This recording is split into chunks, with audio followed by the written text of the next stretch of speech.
हरे राम राम राम हरे हरे। तो हम लोग अभी सुंदरकांड 49 चैप्टर चैप्टर डिस्कस करेंगे। सो लास्ट टाइम हम लोग ने देखा था कि कैसे हनुमान जी अ, उनके जो सेनापति है, सेनापति के जो पुत्र है, उनका जो अक्ष पुत्र था रावण का, उनको कैसे मार गिरा, कैसे सारी सेनाओं को हनुमान जी ने अकेले ने मार गिरा है। और बाद में इंद्रजीत भी भले उन्हें थोड़ा टक्कर दिया दिया था, तो हनुमान भी थोड़ा सॉफ्ट जा रहे थे उनके ऊपर, क्योंकि उनको भी लगा रहे काफी शूरवीर है। तो वो भी थोड़ा सॉफ्ट जा रहे थे, लेकिन बाद में उन्हें ब्रह्मास्त्र यूज किया और ब्रह्मास्त्र से उन्होंने हनुमान जी को कैप्चर किया।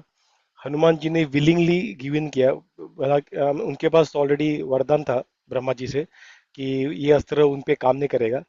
और ये इंद्रजीत ने भी नोट किया, क्योंकि ब्रह्मास्त्र बाकी किसी छोटे वेपन के साथ जाता नहीं है, तो वो इफेक्ट चला आता है, न्यूट्रलाइज हो जाता है। तो ये बाकी के जो, जब उन्हें ब्रह्मास्त्र से लेके जा रहे बांध के, तो बाकी जो राक्षस थे उन्होंने हथियार बित्यार, नॉर्मल जो नॉर्मल हथियार रहते हैं मेटल के वगैरह, उनसे उन पे उनके तरफ फेंक रहे थे, उनको मार रहे थे, उनसे बांध चेन से बांधने का प्रयास किया। तो इंद्रजीत ने देखा कि ये अभी उसका असर निकल गया है। कभी भी हनुमान जी छुड़ा के जा सकते थे, हालांकि हनुमान जी कभी भी छुड़ा के जा सकते थे, लेकिन इंद्रजीत को भी एक टाइम पे पता चला कि ये अभी थोड़ा सा सेंसिटिव सिचुएशन है। अ, तो वो वहां पे उनको अपने पिताजी के कोर्ट रूम में लेके गए थे, दरबार में। तो हम देखते हैं, आज के डिस्कस करते हैं कि कैसे क्या डिस्कशन होता है हनुमान जी का रावण के साथ, और रावण उनको मृत्यु दंड देता है तो उसके बाद क्या होता है करके। तो हनुमान जी को लाया गया घसीट के, खींच के सबके सामने। और हनुमान जी, क्योंकि उन्हें उनका पर्पस काफी हाई था, क्या था, राम जी की सेवा, राम जी के लिए कुछ सेवा करना था। इसलिए भले उन्होंने उन सारे जो वहां पे राक्षस थे उनको एक झटक में मार सकते थे, लेकिन सारा ह्यूमिलेशन उन्होंने सहन लिया, क्योंकि उन्हें राम जी की सेवा करनी थी। उन्हें उन उनका कुछ पर्पस था राम जी की सेवा करने के लिए। तो यहाँ पे उन्हें घसीट के लेके गए थे उनको वहां पे, फिर भी काफी कंपोज थे। और जब उन्होंने रावण के सामने लेके आया उनको, और उन्होंने रावण की तरफ देखा, और रावण गुस्से में आग बबूला हुआ था। उसके आंख पूरा लाल हो चुके थे उसके आंखें। तो अपने सिंहासन से वहां से उठा, खड़ा हुआ, और उसने देखा हनुमान की तरफ, और हनुमान ने रावण की तरफ देखा। और जब खड़े होते तो उन्होंने देखा कि उनका जो उनका जो ये था भूषण, उनका जो विभीषण था, उनका जो आभूषण था, सॉरी आभूषण था, ऑर्नामेंट सबके, तो वो पूरा गोल्ड का भरा हुआ था, पूरा गोल्ड से बना हुआ था वो। और डायमंड्स थे, ज्वेल्स थे, और काफी सुंदर तरीके से डेकोरेट किए हुए थे, एकदम एकदम रेयर डेकोरेशन टाइप, उनके डिजाइन टाइप। और उनके जो गारमेंट्स थे वो पूरे सिल्क के थे। और उनका जो शरीर था वो रेड सैंडल से, लाल जो चंदन है उससे उसका फ्रेग्रेंस आ रहा था। मतलब रावण वगैरह यूजुअली रेड सैंडलवुड से, या फिर जो वहां पे फ्रेग्रेंस थे उनसे वो नहाते थे, वो बॉडी को उस तरह से वो मेंटेन करते थे। तो दिखने में काफी, और ऐसे भी नहीं जैसे, मतलब राक्षसी लुक नहीं था। वो लास्ट टाइम भी हनुमान जी जब आए थे तो उन्होंने देखा था कि उनका लुक काफी काफी डैशिंग टाइप्स था वो। लेकिन गुस्से में अभी थे तो इसलिए उनके आंखें काफी लाल थे, उनके दांत काफी शार्प थे। और उनके 10 सर, जो मंदर पर्वत जैसे 10 सर, जो उनके जो पीक रहता है, ऊपर का जो एज रहता है माउंटेन का, तो वैसे 10 सर दिख रहे थे। और उनका जो पर्ल का जो नेकलेस था, वो ऐसा लग रहा था कि मतलब सफेद जो बगले होते हैं, जो क्रेन्स होते हैं, वो एक डार्क जो मेघ होता है उसके इर्द गिर्द घूम रहे, इस तरह से लोग प्रतीक हो रहा था। उनके जो हाथ थे, वो हाथ पे वो केयूरास मतलब जो आमलेट्स रहता है, वो गोल्डन आमलेट्स थे। और उसे ऐसा लग रहा था जैसे कि वो कोई सांप रहता है ना, पांच जो फाइव हेडेड स्नेक रहता है, तो उसका बॉडी कैसा है, वैसा वैसा उनका हाथ लग रहा, उसका हाथ लग रहा था रावण का। और उसका जो थ्रोन था, सिंहासन था, वो क्रिस्टल से बना हुआ था। और उसमें काफी सारे अनगिनत जो अद्भुत, उसमें जो ये थे जेम्स ज्वेल्स थे, वो सारे उसे उन्होंने डेकोरेट किया हुआ था। और उसके कोर्ट रूम में जो था वो पूरा रिच क्वालिटी का कारपेट था।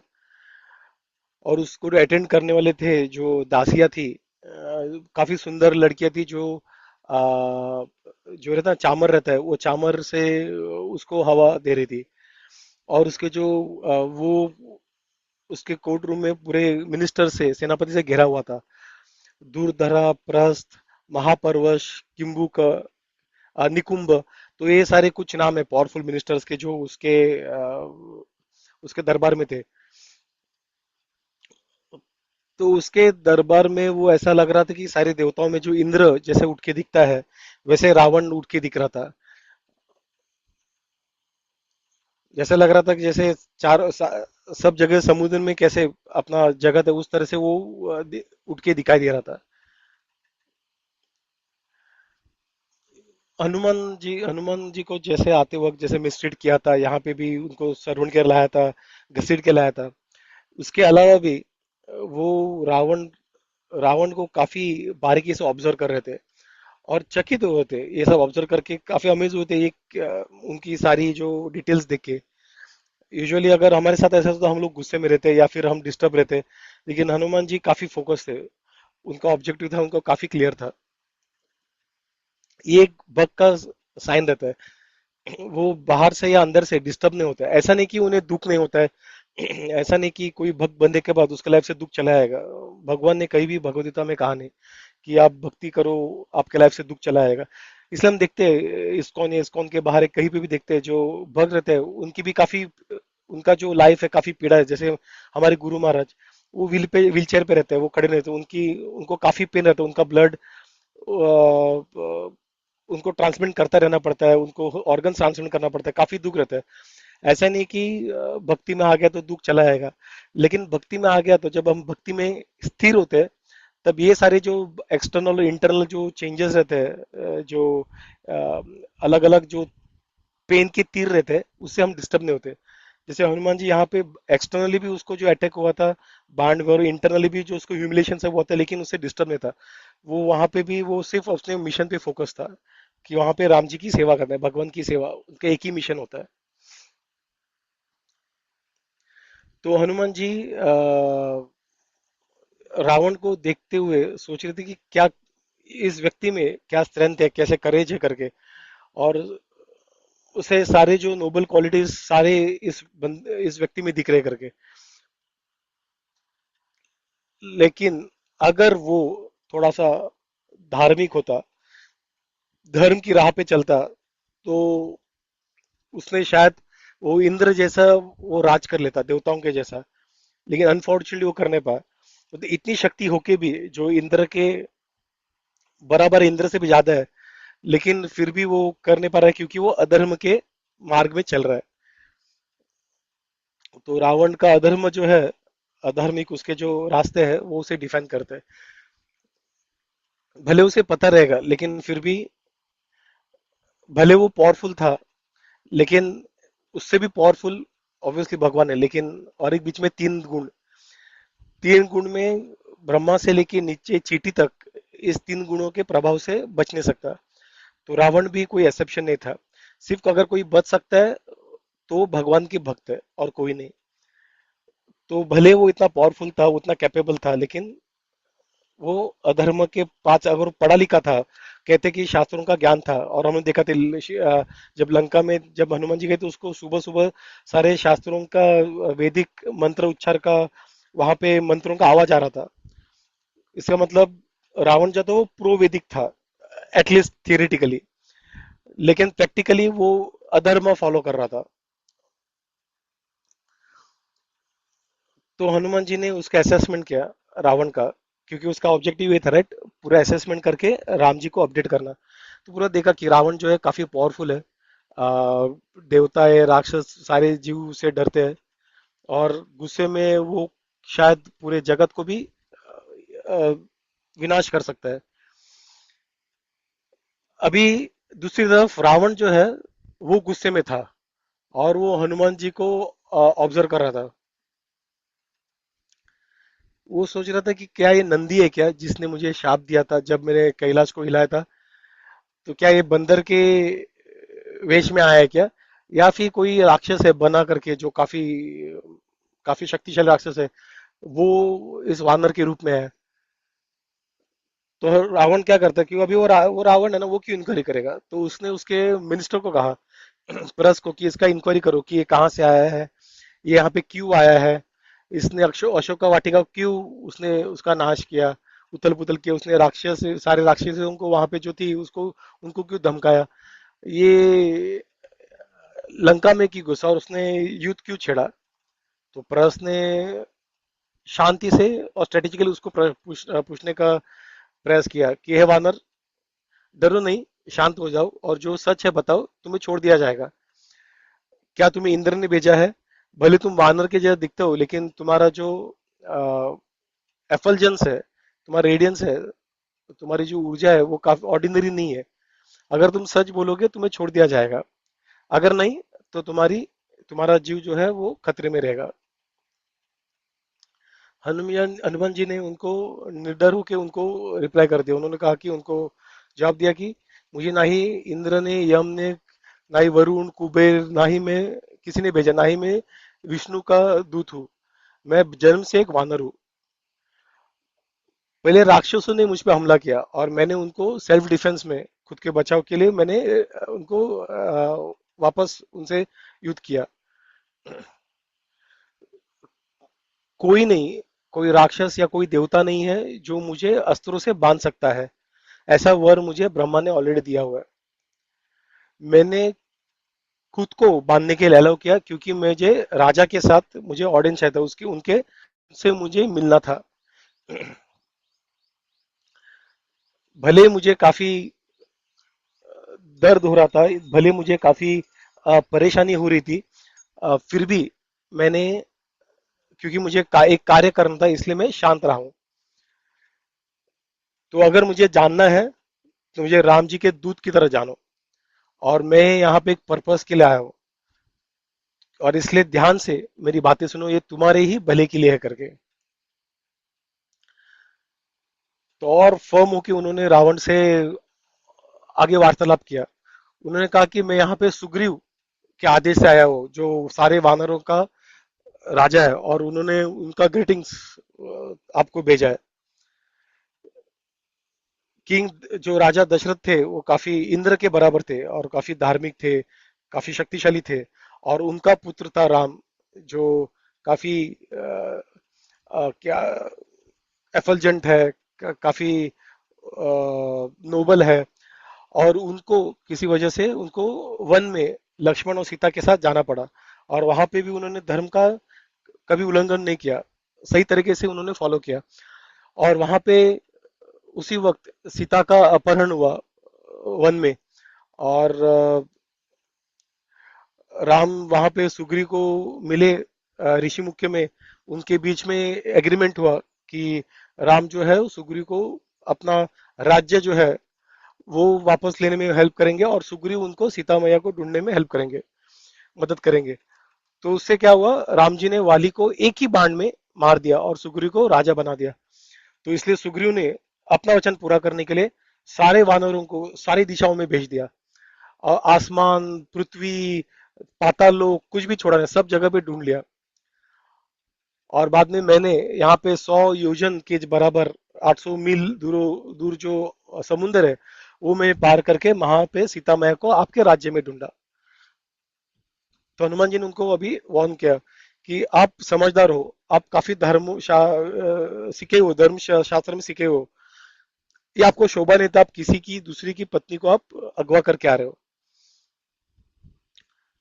जब हम अधर्मिक काम करते, तो जो करता है अधर्मिक, उसको वो नाश कर देता है वो कार्य। राम और लक्ष्मण के जो तीर है उससे कोई बच नहीं सकता है। और जो राम जी को उनको ऑफेंड करते हैं राम जी को, वो कभी खुश नहीं रह सकते। इसलिए वो एडवाइस करते हैं हनुमान जी को, सॉरी रावण को, कि सीता को वापस दे देना, ये तुम्हारे पास्ट प्रेजेंट फ्यूचर सबके लिए अच्छा करके। यहाँ पे भले रावण के हनुमान जी के साथ काफी उनको ह्यूमिलेट किया, सब किया गया, और उनको बुरा भी लग रहा था कि उनके स्वामी की जो पत्नी उनको वहां पे ऐसा रखा गया बंदी। लेकिन फिर भी भक्त जो रहता है काफी कंपैशनेट रहता है, करुणादायक रहता है। यहाँ पे वापस वो रावण को और एक अपॉर्चुनिटी देना चाहते हैं कि तुम्हारा जो है भला हो जाएगा, तुम सीता को वापस करो करके। तो वो समझाने का प्रयास करता है वापस रावण को। सीता जो है वो पांच मुख वाली जो सांप है उस तरीके से है, जो आपके घर में बैठी हुई है। और जैसे जैसे जहरीला खाना होता है वो ऐसा सेफली रख, कोई ना कोई खा ही लेगा, तो वैसे ही सीता मैया को ऐसे रख नहीं सकते यहाँ पे सेफली, ये तुम्हें मार ही डालेगा। और ये सिर्फ तुम्हारे लिए नहीं, पूरा पूरे लंका के लिए ये विनाश का कारण बन के आएगी। दोनों धर्म और अधर्म के फल प्राप्त होते हैं, हनुमान जी अभी उनको समझाते हैं। तो उसने जो है रावण ने अपना मेरिट जो था, उसने काफी जो पुण्य का जो कार्य किया रहेगा, अच्छा कार्य किया रहेगा धार्मिक, उसका वो फल अभी एंजॉय कर रहे हैं। लेकिन अभी उसने जो पाप किया था उसका फल अभी उसको भोगना बाकी है। और कभी कभार ऐसा भी होता है कि जो हम लोग अधार्मिक कार्य करते हैं, उससे जो हम लोग ने अच्छे कार्य किए उसके जो कर्म है वो भी कभी कभार उसे विनाश हो जाते हैं। तो इसलिए उसको समझाने का प्रयास करते हैं रावण को कि समय है सुधर जा करके। तुम्हें तुम्हें राम जी की जो शक्ति है उसका तो अंदाजा लग ही गया रहेगा। जैसे जनस्थान में उसने 14 जो सबसे शूरवीर जो राक्षस थे उनको अकेले मारा था। और जैसे वाली को, जिसने रावण को अपने कंधे में पकड़ के उसे सारे चारों दिशा में घुमा के लेके, पहले पहले पूंछ में पकड़ के, बाद में बगल में पकड़ के लेके गए थे, तो वाली को उन्होंने मारा था, तो उनको तो अंदाजा था ही कि कितने शक्तिशाली है। और उनकी अभी मित्रता सुग्रीव के साथ है। तो इसलिए सोच समझ के तुम्हारे अपने खुद के भले के लिए जो है वो कर लेना करके।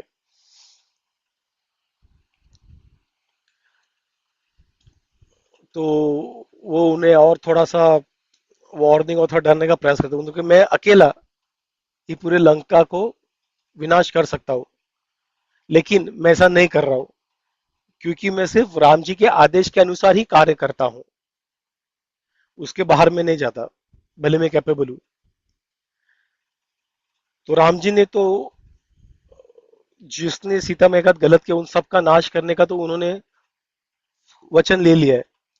और अगर इंद्र भी राम जी के खिलाफ नहीं जा सकते, उनका उनका कुछ बिगाड़ नहीं सकते अगर चाहे तो भी। कोई भी व्यक्ति, कोई भी जीव, चाहे वो देवता हो, राक्षस हो, कोई भी दैविक जीव हो, वो रावण को बचा नहीं सकता। तो इसलिए तुम अपने इस राज्य को, अपने परिवार को, अपने लोगों को विनाश के राह पर मत लेके जाओ। सीता मैया को वापस कर दो और अपने आप को बचा लो। तो इस तरीके से जब हनुमान जी ने रावण को ज्ञान दिया, तो रावण ऑब्वियसली वो गुस्से में आ गया। और उससे गुस्से में आके उसके आग जो है वापस आग लाल बबूला हो गए। और उन्होंने आदेश दे दिया कि मार डालो, हनुमान जी को खत्म कर दो। लेकिन तभी वहां पे विभीषण था, जो रावण का भाई था छोटा, और वो राम जी का भक्त था। तो उसने वो का इमीडिएटली वो उसने अपना ओपिनियन रखा, उसने डिसअप्रूव किया। उसने कहा कि राम जो हनुमान जो है वो दूत है, और ये जो धार्मिक जो है जो क्षत्रिय कोड ऑफ कंडक्ट है उसमें दूत को मारा नहीं जाता। दूत को मारा है तो इसलिए उसे मारना गलत होगा। तो उसने विभीषण ने थोड़ा सा उसको समझाने का प्रयास किया कि और विभीषण कैसे काफी कंपोज बात करे, धर्म के हिसाब से बात कर रहे थे, और भले रावण गुस्से में थे फिर भी उन्होंने अपना ओपिनियन वहां पे शेयर करने का प्रयास किया, और रेस्पेक्टफुली किया, उसने गुस्से में नहीं को रेस्पेक्टफुल किया, और कामली रीजन क्यों कैसे क्या, कि उन्होंने बोला कि जो सही राजा होते हैं वो कभी किसी दूत को मारते नहीं है, तो इसलिए अपना जो, हे राजन, अपना जो गुस्सा है उसे थूक दो और जरा ध्यान से सुनो, ये जो है वो राजधर्म के खिलाफ है, और ये आपकी शोभा नहीं थी, ये डिप्लोमेसी के खिलाफ, ये आपको बिल्कुल शोभा नहीं देती। तो अगर कोई पढ़ा लिखा व्यक्ति भी अगर गुस्से में कार्य करता है तो उसका सारा ज्ञान यूजलेस है। तो पनिशमेंट देने से पहले सही और गलत का चेक करना, जज करना काफी जरूरी है। तो रावण गुस्से में उसको रेस्पॉन्ड करते हैं, बोलते कि एक पापी को मारना कुछ गलत नहीं, और ये वानर जो है वो मरने के ही लायक है। वापस वो उसे समझाते हैं कि जो दूत है उसे कभी नहीं मारा जा सकता, ये एक नॉन एस्टेब्लिश लॉ है। मैं समझता हूं कि हनुमान जी ने आपको नुकसान पहुंचाया, लेकिन फिर भी उसका मारना सही नहीं है। तो यहाँ पे विभीषण क्या कर रहे हैं, वो एक्नॉलेज कर रहे हैं उसके पेन को, रावण के पेन को, कि हाँ उसने हार्म तो किया है, नुकसान तो पहुंचा है, लेकिन इसका मतलब तुम उसे फिर भी मार नहीं सकते। तो देख रहे कि हनुमान, रावण जो है वो अभी भी अ, थोड़ा सा शांत नहीं हुए, मतलब वो अभी भी मारने के ही मूड में है। तो हनुमान जी क्या करते हैं, उनको अल्टरनेटिव देते हैं, उनके गुस्से को रूट करने के लिए। कुछ तो देना पड़ेगा, वो छोड़ेगा तो नहीं, तो रूट करने के तो बोलते कि लेकिन आप उसके बदले क्या कर सकते हो, आप म्यूटिलेट कर सकते हो, उसका हाथ पैर काट सकते हो, या फिर उसको चाबुक से मार सकते हो, या फिर उसका सर कटवा सकते हो, या फिजिकली क्यों ह्यूमिलेट कर सकते हो। तो काफी कुछ कर सकते हैं लेकिन मार नहीं सकते। तो इस तरह से काफी लॉजिकली उसको समझाने का प्रयास करते हैं। तुम, आपको उनको मारना है जिन्होंने इनको भेजा है, लेकिन इनको नहीं मारना है क्योंकि ये दूत है, क्योंकि ये दूसरों के बिहाफ पे बात करते हैं, वो खुद आके खुद का नहीं, दूसरों के बिहाफ पे कर रहे हैं। और उसको अगर मार दिया तो आपका मैसेज वापस कौन लेके जाएगा, तो ये युद्ध करने का जो आपको अपॉर्चुनिटी मिल रहा है वो भी चला जाएगा। तो उस तरीके से वो अलग अलग तरीके से वो उसको कन्विंस करने का प्रयास करते हैं रावण को।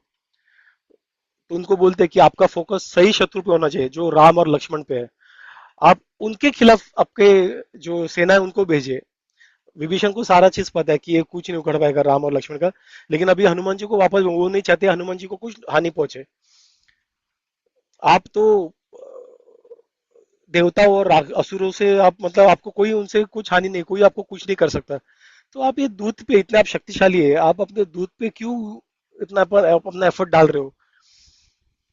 तो ऐसे सारे तरीके से उनको समझा के विभीषण काफी स्मार्टली उनको समझा के उनको कहते हैं कि हनुमान को मारना सही नहीं है, स्ट्रेटेजिकली गलत हो जाएगा, और तुम्हारे स्टेटस के खिलाफ हो जाएगा। तो रावण बाद में काम डाउन होते हैं, शांत होते हैं और एक्सेप्ट करते हैं कि विभीषण ने जो कहा, और बोलते हैं कि ठीक है उसे मारा नहीं जाएगा करके। तो लेकिन करना क्या है, तो नया पनिशमेंट, एक वानर की जो, जो उनका प्राइड रहता है, जो घमंड उनके पूंछ में रहता है, तो उसको पूंछ को जला दो, और पूंछ को जला के उसको सारे लंका में घुमाओ। तो सारे असुर टूट पड़े वो उनका आदेश का पालन करने के लिए।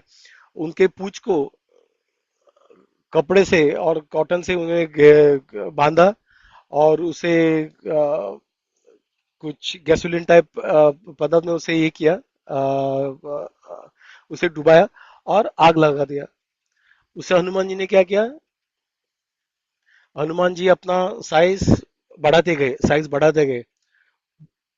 हनुमान जी का गुस्सा भी बढ़ने लगा, लेकिन उन्होंने सारे अपने गुस्से को काबू में रखा। हनुमान जी सोच रहे थे मैं तो आराम से ये तोड़ के उन सबको नाश कर सकता हूँ, लेकिन मैं ये नहीं करूंगा क्योंकि मेरे लिए इंपॉर्टेंट राम जी का ही मिशन है।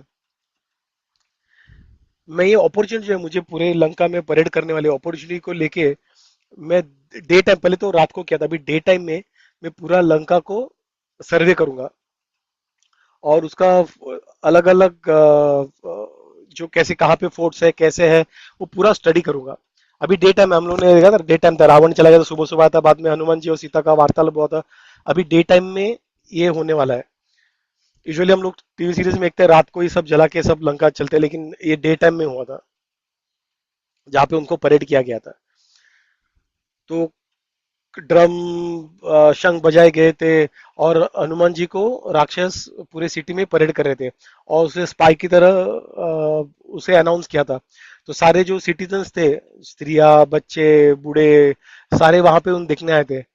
और वो सारे लोग हनुमान को देख रहे थे, लेकिन हनुमान गलियां, जो शहर है उनके जो मेंशन है, वो डिफेंस सिस्टम कैसे है वो सारा ऑब्जर्व करते जा रहे थे। और किसी राक्षसी ने सीता मैया तक वो न्यूज पहुंचा दिया कि हनुमान जी को इस तरह से परेड किया जा रहा है और अग्नि में ही किया जा रहा है, उसे जलाया जाएगा। तो सीता मैया को काफी गुस्सा है, और उन्होंने अग्नि की तरफ उन्होंने प्रे किया और उनको कहा कि अगर मैं फेथफुल थी तो इस अग्नि को शांत करो, हनुमान जी के लिए शांत रखो करके। और अगर राम जी को मेरे लिए प्यार है तो उसे शांत करो करके। और अगर मैं प्योर हूँ, डिवोटेड हूँ, तो उसे कुछ हार्म नहीं करो करके। और सुग्रीव अगर सही है तो हनुमान जी को सेफ रखो, इस तरह से। और ये सारी चीजें सही है, और इस तरीके से उन्होंने अग्नि को इन्वोक किया। तो अग्नि से रेस्पॉन्स है कि अग्नि जो है वो हनुमान जी को कुछ नुकसान नहीं, हानि नहीं पहुंचेगी, और शांत हो जाएगी, और हानिकारक नहीं रहेगी। और जो वायु है वो भी धीरे से जेंटली ब्लो के वो हनुमान जी के शरीर को शांत रखे, उनको प्रोटेक्ट करेगा। तो ये हनुमान जी रियलाइज करते हैं जो प्रोटेक्शन जो उनको मिल रहा है, शांत हो गया अचानक अग्नि, और उन्हें समझ में आता है, वो सोचते हैं कि ये सिर्फ राम जी की जो शक्ति है उसके वजह से ही हुए, और ये सीता माँ के जो प्यूरिटी है, उनकी पवित्रता है, उसके वजह से हुई है। ये ब्रह्मा जी ने जो मुझे वरदान दिया है उसकी वजह से हुआ है, और मेरे पिताजी के वजह से, उनके आशीर्वाद की वजह से हुआ है। और ये सारी चीजों की वजह से जो अग्नि है मुझे अभी ठंडे बर्फ की तरह लगने लगा है।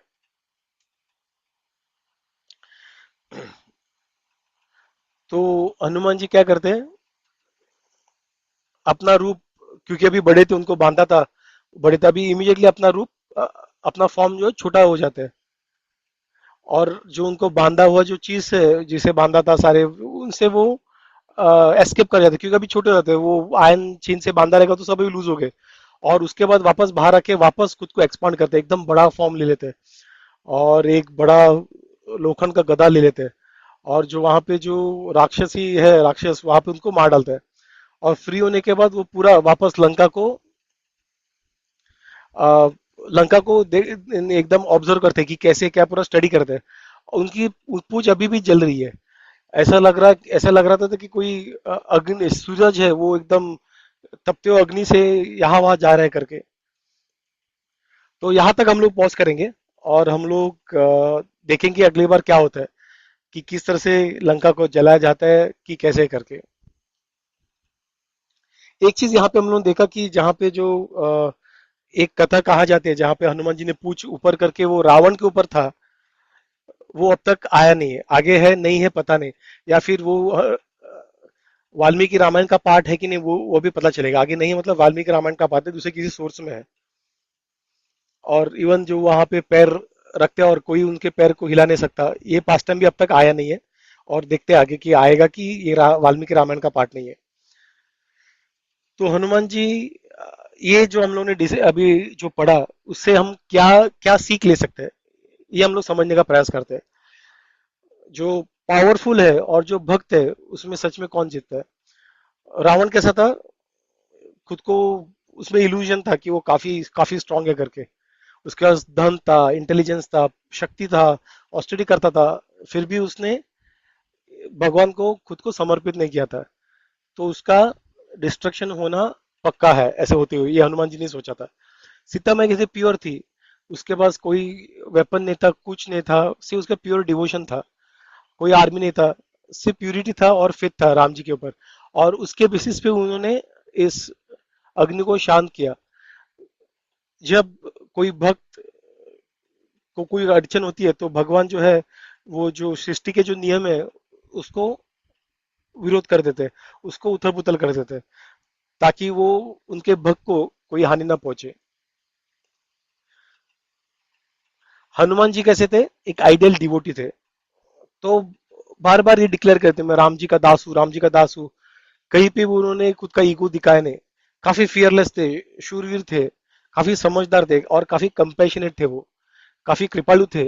रावण को भी भले रावण ने घसीट के लाया, लेकिन रावण के ऊपर उन्होंने काफी कृपालु, उनको चांस दिया उनको ये करने का, खुद को बचाने का। और इसकी वजह से वो विजयी, हमेशा उनकी हमेशा विजयी रहेंगे। और चौथे जो पर्सनैलिटी यहाँ पे वो थे विभीषण। वो अंधकार में भी, जहाँ पे अंधकार था, सारे जहाँ धर्म का अंदर था, वहां पे भी धर्म का जोत लेके जा रहे थे। तो सब जगह पे अंधकार था, अधर्म था उनके पास, लेकिन फिर भी उन्होंने जो सही है उनका धर्म के लिए उन्होंने उनका स्टैंड लिया। अरे रावण मुझे काट डालेगा, मतलब नहीं, जो धर्म है उसको फॉलो करना ट्राई। सीता मैया के लिए भी उसने काफी ट्राई किया था, लेकिन वो उसके बाहर था। और ये उसकी बेटी ने सीता मैया को बताया था कि मेरे पिताजी ने काफी प्रयास किया लेकिन ये हुआ नहीं। इस बार फॉर्चुनेटली उनका काम चला और हनुमान जी को उन्होंने नहीं मारने का वैसे ऑर्डर पास किया, रावण ने। तो धर्म जो है वो सिचुएशनल नहीं होता है, सब जगह धर्म एप्लीकेबल होता है। ये उन्होंने अपने एग्जाम्पल से प्रूव करके दिखाया है। तो इसे क्या सीख समरस करेंगे तो मटेरियल जो सक्सेस है वो बिना कृष्णा के कुछ नहीं, फेलियर है। ये रूप गोस्वामी और बहुत सारे आचार्य भी कहते हैं कि इसके बिना, कृष्णा के बिना सारे सारे चीजों का, भागवतम में बार बार इस चीज को बताया कि कृष्णा के बिना ये सारे जो मटेरियल गेन्स है कुछ भी है वो यूजलेस है करके। सुखदेव गोस्वामी बोलते हैं कि अगर मतलब अगर हम लोग भगवान को सरेंडर नहीं करेंगे तो ये क्रोन क्राउन जो है सर पे जो रहता है, सोने का क्राउन लेके घूमते हैं, तो वो एक पत्थर की तरह है। और हमारा शरीर अगर भगवान की तरह है, तो एक डेड बॉडी जैसा है। तो ये सारी चीजों का वैल्यू कृष्णा के बिना जीरो है। और अगर पत्थर भी अगर जुड़ जाए कृष्णा के साथ तो अनमोल हो जाता है। और हमारा जो इटरनल जो आइडेंटिटी है वो नित्य कृष्णा दास, हमेशा कृष्णा का दास रहना ही है। उसके अलावा दूसरा कोई हमारा आइडेंटिटी नहीं, एक्चुअल आइडेंटिटी नहीं है। जब वो आइडेंटिटी हम लोग एज्यूम करेंगे, वापस वापस ले लेंगे वो फॉर्म को हम लोग, वो अपने आइडेंटिटी को हम लोग वापस एडॉप्ट करेंगे, तब जो आनंद परमानंद जो मिलेगा उसके ऊपर और कुछ नहीं है। That will be the top most of all the, and that is the best and purest of all the, क्या बोलते हैं उसे, लिबरेशन। जो मुक्ति है, मोक्ष है, उसका सबसे, मोक्ष में भी अलग अलग रहते हैं, अलग अलग टाइप के मोक्ष रहते हैं। जहाँ पे सहज या सहज या नहीं, सॉरी, सायुज्य मुक्ति, बाद में सालूक्य मुक्ति, सारूप्य मुक्ति, सरिष्ठ मुक्ति, ये सारे काफी सारे, उसमें पांच उसमें से प्राइमरी है। लेकिन उससे भी सबसे ऊपर है भक्ति। जब भगवान की पूरे सेवा में हम लोग जाते हैं तो वो सारे इन सारे, उससे भी ये सारों का जो बेनिफिट है वो एक्यूमुलेट होके भी और बहुत कुछ मल्टीपल टाइम्स मिलता है वहां पे। तो जब हम अपना अल्टीमेट जो कृष्ण सेवा का हम लोग फॉर्म ले लेते हैं, और जो भक्त हमेशा प्रोटेक्टेड रहता है, अधर्म जो है वो अपना जो मेरिट को भी, एक्यूमुलेट किया मेरिट को भी, अच्छे गुणों को भी ये कर देता है। तो ईगो मतलब क्या, मैं करता हूँ, उसको ईगो बोलते हैं। और भक्ति मतलब क्या, मैं सेवक हूँ। तो ये दो चीज का जब हम डिफरेंस समझेंगे तब हमने एक्चुअली विक्ट्री पाई होगी। और एक स्लाइड हम लोग हनुमान जी का स्ट्रेटेजी देखते हैं कि हनुमान जी ने किस तरह से स्ट्रेटेजी बनाया था। उनका एग्रेशन काफी कंट्रोल था। पहले उन्होंने सब ऑब्जर्व किया, उसके बाद उन्होंने अपना फोर्स स्ट्रेटेजिकली एस्केलेट किया। तो सारी प्रॉब्लम इमीडिएटली फोर्स से नहीं करते, पहले उन्होंने ऑब्जर्व किया, उसके बाद उन्होंने अपना फोर्स दिखाना स्टार्ट किया स्ट्रेटेजिकली वो भी। तो पहले क्या किया उन्होंने, थोड़ा साइकोलॉजिकली उन्होंने किया कि उन्होंने अशोका वाटिका को तोड़ दिया, और उसने जो मेन की वॉरियर्स थे उनको हरा दिया। और उससे क्या हुआ, उसने डर बिठाया सामने वाले के मन में। इसलिए रावण के मन में, रावण ने लास्ट में बोला कि समझ में आया रावण कि उसको मारना बहुत मुश्किल है करके। तो ये वाली से भी काफी पावरफुल है करके वो उसने रावण ने स्टेटमेंट दिया। तो एक डर बिठाया, अटेंशन लिया रावण का। और उसने रावण को डायरेक्ट एक्सेस किया ये चीज से। और उसका जो कैप्चर उससे क्या उसने क्या किया, नेक्स्ट स्टेप क्या, उसने इंटेंशनली खुद को कैप्चर करा, तो उसने ब्रह्मास्त्र को सबमिट किया। भले वो ब्रह्मास्त्र के प्रहार मतलब उसको उसे बांध नहीं सकता था, लेकिन उसको रावण के दरबार में और रावण के सामने उसको डायरेक्टली उसको मैसेज देना था, इसलिए उसने खुद को ये किया था। और वहां पे जब जला हुआ पूछ जब जला तो वो पूरा इन्फॉर्मेशन गैदर कर रहा था, समझ रहा था लंका के लिए, और मॉर्निंग डे लाइट में और क्लियरिटी मिल रहा था उसे, और सारी डिफेंसेस समझ रहा था। उसने उसको दिया पनिशमेंट को अपॉर्चुनिटी दिया, क्यों किया, क्योंकि वो काफी कंपोज था और उसका फोकस सिर्फ राम जी की सेवा में था। अगर वो गुस्से में होता तो ये सारा चीज वो कर नहीं पाता था। और उसने सारे लंका को इमीडिएटली डिस्ट्रॉय नहीं किया, उसने अपना एनर्जी रखा। और उसका मिशन उसके ईगो के ऊपर नहीं था उसका, क्योंकि उसका मिशन एक ही था, राम जी की सेवा करना। तो उसे पता था कि कब फाइट करना था, कब बात करना था, कब सबमिट करना था, कब ऑब्जर्व करना था। और ये उसका जो मैच्योरिटी है, वो हनुमान जी का जो इंटेलिजेंस है, उसका वो एक एग्जाम्पल है कि किस तरह के हाईली इंटेलिजेंट जो उन्होंने एडवांस इंटेलिजेंस दिखा है। हनुमान जी काफी कंपोज थे। इंटेलिजेंट डजंट मीन कि सिर्फ एक वॉर में छोड़ दिया, लेकिन वो सिचुएशन में कैसे उन्होंने कंपोज रहे, अपने माइंड को कंट्रोल किया, और उसको कैसे उन्होंने पूरा ध्यान सिर्फ राम जी की सेवा के लिए लिया, दैट इज रियल इंटेलिजेंस। तो ये सारी चीजें हम हनुमान जी से सीख सकते हैं। तो हनुमान जी की जय। रामदूत हनुमान जी की जय। तो कुछ क्वेश्चंस, कुछ डाउट, इसके लिए रिकॉर्डिंग क्लोज करूं मैं? तो मैं रिकॉर्डिंग स्टॉप करता हूँ। हरे कृष्ण कृष्ण कृष्ण हरे हरे, हरे राम राम राम हरे हरे। शिला प्रभु